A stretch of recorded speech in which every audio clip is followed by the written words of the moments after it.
അപ്പൊ അദൃശ്യകാര്യങ്ങൾ അല്ലാഹു തആല അമ്പിയാക്കൾക്ക് അറിയിച്ചു കൊടുക്കുന്നുണ്ട്.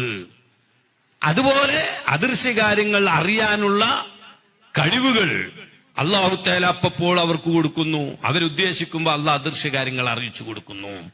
ദൃശ്യകാര്യങ്ങൾ അറിയാൻ നമുക്ക് അല്ലാഹു തആല കഴിവ് തരുന്നു. നമ്മൾ ഉദ്ദേശിക്കുമ്പോൾ ദൃശ്യകാര്യങ്ങൾ അത് അറിയാനും കാണാനും ഒക്കെ അല്ലാഹു നമുക്ക് കഴിവ് തരുന്നത് പോലെ അമ്പിയാക്കൾക്ക് അദൃശ്യമായ കാര്യങ്ങൾ അറിയണം, കേൾക്കണം എന്ന് അവരുദ്ദേശിക്കുമ്പോ അല്ലാഹു തആല അറിയിച്ചു കൊടുക്കും. നമുക്കത് തരില്ല.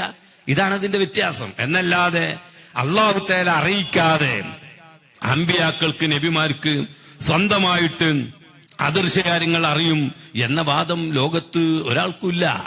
ലോകത്ത് മുസ്ലിമീങ്ങൾ ആരും അങ്ങനെ വിശ്വസിക്കുന്നില്ല. അപ്പൊ മുസ്ലിമീങ്ങൾക്ക് ഇല്ലാത്ത ചില വിശ്വാസങ്ങൾ മുസ്ലിമീങ്ങളുടെ മേൽ വെച്ച് കെട്ടിക്കൊണ്ട് അല്ലാഹു തആല അറിയിക്കാതെ തന്നെ അമ്പിയാക്കളും ഔലിയാക്കളും അദൃശ്യങ്ങൾ അറിയും എന്ന് ഈ മുസ്ലിമീങ്ങൾ വിശ്വസിക്കുന്നുണ്ട് എന്ന് തെറ്റായി പ്രചരിപ്പിക്കുന്നുണ്ട് വഹാബി പ്രസ്ഥാനക്കാരും അതുപോലെ തബ്ലീഗ് പ്രസ്ഥാനക്കാരും.